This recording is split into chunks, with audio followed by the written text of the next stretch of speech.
Hi, ഇന്ന് ഞാൻ വന്നിരിക്കുന്നത് സിമ്പിൾ ചിക്കൻ കറിയുടെ റെസിപ്പി ആയിട്ടാണ്. ചിക്കൻ കറിയിലേക്ക് മൂന്ന് ഐറ്റംസ്: കുഞ്ഞുള്ളി, കുത്തുമുളക്, വിനീഗർ. ഇത് മൂന്നും കൊണ്ടാണ് നമ്മൾ ഉണ്ടാക്കാൻ പോകുന്നത്. 1 കിലോ ചിക്കൻ മഞ്ഞൾപ്പൊടിയും ഉപ്പിട്ട് തിരുമ്മി മാറ്റി വയ്ക്കുക. അതിലേക്ക് കുഞ്ഞുള്ളി 250 ഗ്രാം. 1 കിലോ ചിക്കനിലേക്ക് 200-250 ഗ്രാം കുഞ്ഞുള്ളി. അത് ചതച്ച് ചീനച്ചട്ടിയിൽ വെളിച്ചെണ്ണ ചൂടാവുമ്പോൾ അതിലേക്ക് ഇട്ട് ഇളക്കി ബ്രൗൺ കളറാവുമ്പോൾ അതിലേക്ക് കുത്തുമുളക് ഇടുക. കുത്തുമുളകിൻ്റെ അളവ് എങ്ങനെയാണെന്ന് വെച്ചാൽ 4 ടീസ്പൂണാണ് ഇടേണ്ടത്. അത് എരിവിനനുസരിച്ച് ചിലപ്പോൾ 5 or 6 ഒക്കെ ഇടാം. എരിവ് എല്ലാവർക്കും നല്ല പോലെ വേണമല്ലോ. അത് നല്ല പോലെ മൂത്ത് വരുമ്പോൾ നല്ല ഡാർക്ക് കളറാവും കേട്ടോ, നല്ല സ്മെല്ലും വരും. അപ്പോൾ ഈ ഉപ്പും മഞ്ഞൾപ്പൊടിയും തിരുമ്മി വെച്ചാൽ ചിക്കൻ അതിലേക്കിട്ട് നല്ല പോലെ ഇളക്കുക.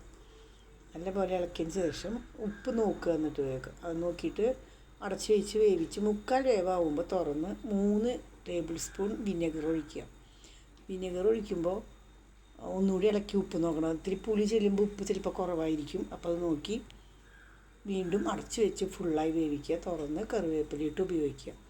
നമ്മൾ വിചാരിക്കുന്ന പോലുള്ള ടേസ്റ്റ് അല്ല, വെറൈറ്റി ടേസ്റ്റാണ് വരുന്നത്. ഇത് എൻ്റെ മകൻ ഗൾഫിലുള്ളപ്പോൾ ബാച്ചിലേഴ്സൊക്കെ കൂടി ഉണ്ടാക്കിയിട്ട് അവൻ റൂംമേറ്റ് ഉണ്ടാക്കി കാണിച്ചു കൊടുത്തതാണ്. അത് വന്ന് അവൻ വിശ്വസിച്ചില്ല. ഞങ്ങൾ വീട്ടിൽ വന്നപ്പോൾ അവൻ ഉണ്ടാക്കി കാണിച്ചു തന്നു. അപ്പോഴാണ് ഞങ്ങൾക്ക് ഇതിൻ്റെ ടേസ്റ്റ് ശരിക്കും മനസ്സിലായത്. ഇപ്പം ഞങ്ങൾ ഇടയ്ക്കിടയ്ക്ക് ഉണ്ടാക്കും, പെട്ടെന്ന് ഉണ്ടാക്കി തീരുമല്ലോ. അപ്പോൾ എല്ലാവർക്കും ഇഷ്ടമാണ് ഉണ്ടാക്കാൻ. അപ്പോൾ എല്ലാവരും ഉണ്ടാക്കി നോക്കുക. ഉണ്ടാക്കി നോക്കിയിട്ട് അഭിപ്രായം പറയുക. ഇന്നിപ്പോൾ ഇത്രയേ ഉള്ളൂ. ബായ്.